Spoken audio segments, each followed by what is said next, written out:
Why should we pray? Because God is already inside us. ದೇವರು ನಮ್ಮ ಒಳಗೆ ಇರುವುದರಿಂದ ನಾವು ಯಾಕೆ ಪ್ರಾರ್ಥನೆ ಮಾಡಬೇಕೆಂಬ ಕೆಲವರು ಹೇಳುವುದನ್ನು ನಾನು ಕೇಳಿಸಿಕೊಂಡಿದ್ದೇನೆ. He knows all our prayers. ನಮ್ಮ ಪ್ರಾರ್ಥನೆ ಎಲ್ಲವೂ ಸಹ ಆತನಿಗೆ ಗೊತ್ತುಂಟು. He knows all our needs. ನಮ್ಮ ಅಗತ್ಯತೆ ಎಲ್ಲವೂ ಆತನಿಗೆ ಗೊತ್ತುಂಟು. No, dear friends. ಇಲ್ಲ ಪ್ರಿಯ ಸ್ನೇಹಿತರೆ, God wants us to communicate with Him. ಆತನೊಂದಿಗೆ ನಾವು ಸಂಪರ್ಕ ಇಟ್ಟುಕೊಳ್ಳಬೇಕೆಂಬುದಾಗಿ ದೇವರು ಬಯಸುತ್ತಾನೆ. He wants us to have fellowship with Him.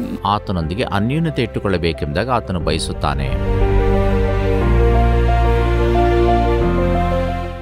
Today we are going to meditate upon prayer. ಈ ದಿವಸ ನಾವು ಪ್ರಾರ್ಥನೆ ಕುರಿತು ಧ್ಯಾನ ಮಾಡಲಿಕ್ಕಿದ್ದೇವೆ. The Lord taught the disciples how to pray. ದೇವರು ತನ್ನ ಶಿಷ್ಯರಿಗೆ ಯಾವ ರೀತಿ ಪ್ರಾರ್ಥನೆ ಮಾಡಬೇಕೆಂಬುದಾಗಿ ಹೇಳಿಕೊಟ್ಟಿದ್ದಾನೆ. And in this world, as we are having trouble, ಈ ಲೋಕದಲ್ಲಿ ನಮ್ಮೆಲ್ಲರಿಗೂ ಸಹ ಸಂಕಷ್ಟ ಇರುವುದರ ನಿಮಿತ್ತವಾಗಿ we need to pray. ನಾವು ಪ್ರಾರ್ಥನೆ ಮಾಡುವಂಥದ್ದು ಬಹಳ ಅವಶ್ಯ. The Bible says in Proverbs 15:8, ಜ್ಞಾನೋಕ್ತಿ 15:8 ಸತ್ಯವೇದವು ಹೇಳುತ್ತದೆ, the prayer of the upright pleases God. ನೀತಿವಂತನ ಅತ್ಯಾಸಕ್ತಿಯುಳ್ಳ ಪ್ರಾರ್ಥನೆ ದೇವರಿಗೆ ಮೆಚ್ಚುಗೆಯಾದದ್ದು ಎಂಬುದಾಗಿ. When we pray, the Lord is pleased with our prayer. ನಮ್ಮ ಪ್ರಾರ್ಥನೆ ದೇವರಿಗೆ ನಿಜವಾಗ್ಲೂ ಸಹ ಮೆಚ್ಚುಗೆ ಉಂಟಾಗುತ್ತದೆ. I have heard some people saying, why should we pray? Because God is already inside us. ದೇವರು ನಮ್ಮ ಒಳಗೆ ಇರುವುದರಿಂದ ನಾವು ಯಾಕೆ ಪ್ರಾರ್ಥನೆ ಮಾಡಬೇಕೆಂಬ ಕೆಲವರು ಹೇಳುವುದನ್ನು ನಾನು ಕೇಳಿಸಿಕೊಂಡಿದ್ದೇನೆ. The provider is already inside us. ನಮಗೆ ಒದಗಿಸುವಾತನು ಈಗಾಗಲೇ ನಮ್ಮೊಳಗಿದ್ದಾನೆ. He knows all our prayers. ನಮ್ಮ ಪ್ರಾರ್ಥನೆ ಎಲ್ಲವೂ ಸಹ ಆತನಿಗೆ ಗೊತ್ತುಂಟು. He knows all our needs. ನಮ್ಮ ಅಗತ್ಯತೆ ಎಲ್ಲವೂ ಆತನಿಗೆ ಗೊತ್ತುಂಟು. And some people are even afraid to close their eyes and pray. ಕೆಲವರಿಗೆ ಕಣ್ಣು ಮುಚ್ಚಿ ಪ್ರಾರ್ಥನೆ ಮಾಡುವುದೆಂದರೆ ಅವರಿಗೆ ಭಯ. I have literally seen a person doing that. ಒಬ್ಬ ವ್ಯಕ್ತಿ ಇದೇ ರೀತಿ ಮಾಡೋದನ್ನು ನಿಜವಾಗ್ಲೂ ನೋಡಿದ್ದೇನೆ. We all would pray as a family. ನಾವೆಲ್ಲರೂ ಕುಟುಂಬವಾಗಿ ಪ್ರಾರ್ಥಿಸುತ್ತೇವೆ. But then that man would open his eyes. ಆದರೆ ಆ ವ್ಯಕ್ತಿ ಮಾತ್ರ ಕಣ್ಣು ತೆರೆದೇ ಇರುತ್ತಾರೆ. I asked him, why are you doing that? ಯಾಕೆ ಈ ರೀತಿ ಮಾಡ್ತೀರಿ ಎಂಬ ನಾನು ಕೇಳಿದೆ. When I happened to see him, I asked him. ಅವರು ನೋಡಿದಾಗ ನಾನು ಈ ರೀತಿ ಪ್ರಶ್ನೆ ಮಾಡಿದೆ. And he said, I'm so afraid of God.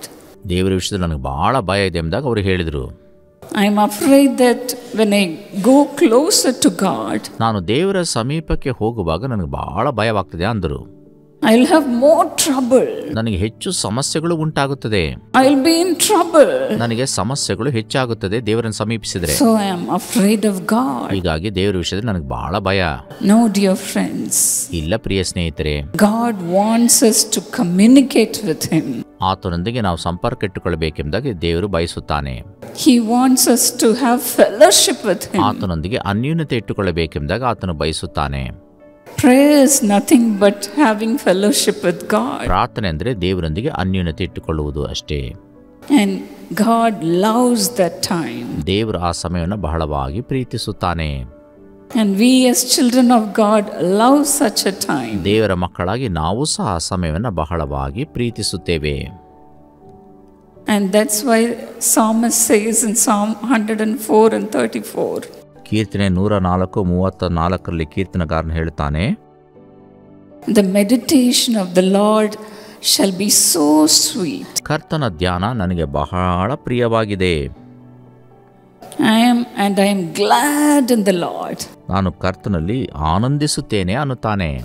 There were two people who saw a terrific bull coming to the field and destroying the field. ಇಬ್ಬರು ವ್ಯಕ್ತಿಗಳು ಒಂದು ಗೂಳಿ ಬಂದು ಆ ಬೆಳೆ ಎಲ್ಲವನ್ನ ನಾಶ ಮಾಡ್ತಾ ಇರುವುದನ್ನು ಇವರು ಕಂಡರು. As they were trying to chase the bull, ಆ ಗೂಳಿಯನ್ನು ಇವರು ಹೊರದೋಡಿಸಲಿಕ್ಕೆ ಬಹಳಷ್ಟು ಪ್ರಯತ್ನ ಪಡ್ತಿದ್ದಾಗ the bull turned towards them and it wanted to finish them off. ಅದು ಇವರ ಕಡೆ ತಿರುಗಿಕೊಂಡು ಇವರನ್ನೇ ನಾಶಗೊಳಿಸಲಿಕ್ಕೆ ಅದು ಮುನ್ನುಗ್ಗಿ ಬರುತ್ತಿತ್ತು. And one guy turned to the other and said, please say a prayer. ಆಗ ಒಬ್ಬ ವ್ಯಕ್ತಿ ಈ ವ್ಯಕ್ತಿಯೊಂದಿಗೆ ಸೇರಿ ಅವರ ಕಡೆ ತಿರುಗಿ ಹೇಳಿದ, ದಯಮಾಡಿ ಪ್ರಾರ್ಥಿಸು. And this man said, I don't know how to pray. ಈ ವ್ಯಕ್ತಿ ಹೇಳಿದ, ನನಗೆ ಪ್ರಾರ್ಥನೆ ಮಾಡುವುದಕ್ಕೆ ಬರುವುದಿಲ್ಲ ಎಂಬುದಾಗಿ. I've never prayed openly anywhere. ನಾನು ಬಹಿರಂಗವಾಗಿ ಎಲ್ಲಿಯೂ ಸಹ ಈ ರೀತಿ ಪ್ರಾರ್ಥನೆ ಮಾಡಿ ಅಭ್ಯಾಸ ಇಲ್ಲ ಅಂದ. But the other guy said, ಮತ್ತೊಬ್ಬ ವ್ಯಕ್ತಿ ಹೇಳಿದ, please pray something. ಏನಾದರೂ ಒಂದು ಪ್ರಾರ್ಥನೆ ಮಾಡಿ ಎಂಬುದಾಗಿ ಹೇಳಿದ. And that man said, my father had taught me to recite a prayer when I was small. ನಾನು ಚಿಕ್ಕವನಿದ್ದಾಗ ನನ್ನ ತಂದೆ ನನಗೆ ಒಂದು ಪ್ರಾರ್ಥನೆಯನ್ನ ಬಾಯಿಪಾಠವಾಗಿ ಹೇಳಿಕೊಟ್ಟಿದ್ರು ಎಂಬುದಾಗಿ ಹೇಳಿದ ಈ ವ್ಯಕ್ತಿ. And the other man said, don't delay, just pray. ಮತ್ತೊಬ್ಬ ವ್ಯಕ್ತಿ ಹೇಳಿದ, ತಡ ಮಾಡಬೇಡ, ಅದನ್ನೇ ಹೇಳಪ್ಪ ಎಂಬುದಾಗಿ. Otherwise this bull will finish us off. ಇಲ್ಲದಿದ್ದರೆ ಗೂಳಿ ಬಂದು ನಮ್ಮನ್ನು ನಾಶಗೊಳಿಸ್ತದೆ ಅಷ್ಟೇ ಅಂದ. And this man hurriedly said, Lord, thank you for the thing that you have given in front of us. ಕರ್ತನೇ, ನೀನು ನಮ್ಮ ಮುಂದೆ ಕೊಟ್ಟಿರುವಂಥ ಈ ಒಂದು ಕಾರ್ಯಕ್ಕೋಸ್ಕರ ನಿನಗೆ ವಂದನೆ ಎಂಬುದಾಗಿ ಪ್ರಾರ್ಥಿಸಿದ. You would have imagined what must have happened to them. ಅವರಿಗೆ ಏನಾಗಿರಬಹುದು ಎಂಬುದಾಗಿ ನೀವೇ ಊಹಿಸಿ ನೋಡಿ ಪ್ರಿಯರೇ.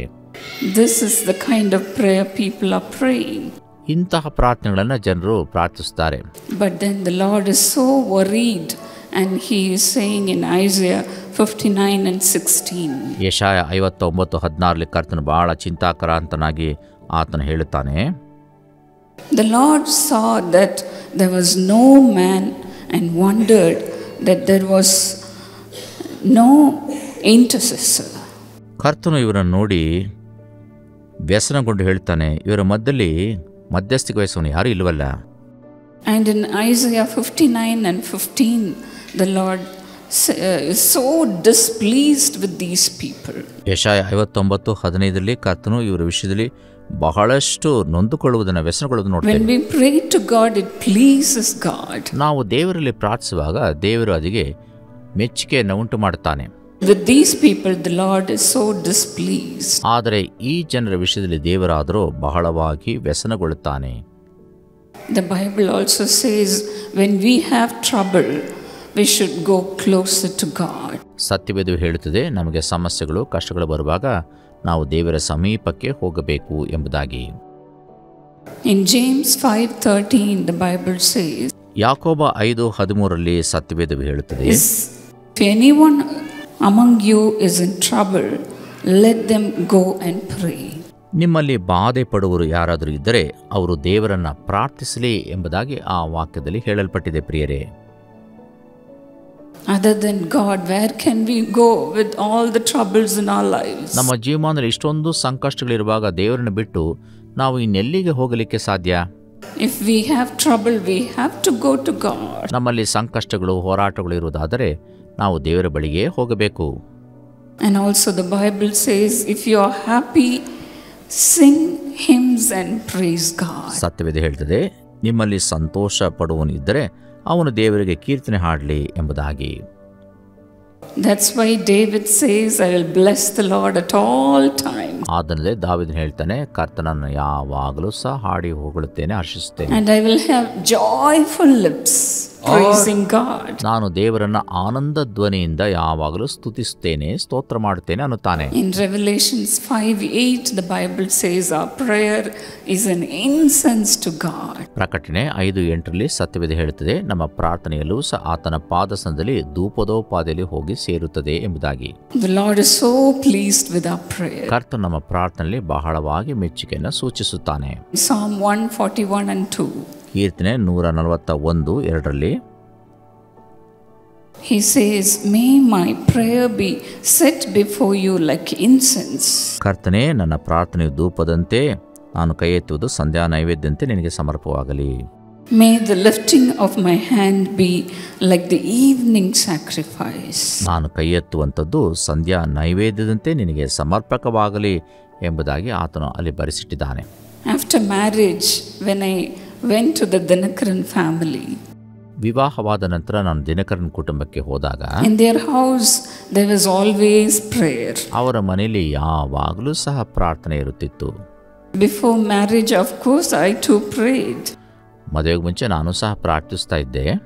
My mother would pester me to read the Bible and pray every morning. ನನ್ನ ತಾಯಿ ಪ್ರತಿನಿತ್ಯ ನನ್ನ ಒತ್ತಾಯಪಡಿಸಿದ್ರು, ಸತ್ಯವೇದವನ್ನು ಓದಿ ಪ್ರಾರ್ಥಿಸಬೇಕು ಎಂಬುದಾಗಿ. For her sake I will do that. ಆಕೆಗೋಸ್ಕರವಾದರೂ ನಾನು ಪ್ರತಿನಿತ್ಯ ಇದನ್ನು ಮಾಡುತ್ತಾ ಬರುತ್ತಿದ್ದೆ. In the night we will be having family prayer. ರಾತ್ರಿಯಲ್ಲಿ ಕುಟುಂಬ ಪ್ರಾರ್ಥನೆ ಯಥಾ ಪ್ರಕಾರ ಇರುತ್ತಿತ್ತು. And we'll be going to prayer meetings. ನಾವು ಪ್ರಾರ್ಥನಾ ಕೂಟಗಳಿಗೂ ಸಹ ಹೋಗಿ ಬರ್ತಿದ್ವು. That was my prayer life. ಅದು ನನ್ನ ಪ್ರಾರ್ಥನಾ ಜೀವಿತವಷ್ಟೇ. But then in the family of the Dinakarans, ಆದರೆ ದಿನಕರನ್ ಕುಟುಂಬಗಳಲ್ಲಿ when I watched them closely, ಅವರನ್ನು ಬಹಳ ಕೂಲಂಕುಷವಾಗಿ ಗಮನಿಸಿದಾಗ every time early in the morning they prayed, and again with the family they were praying.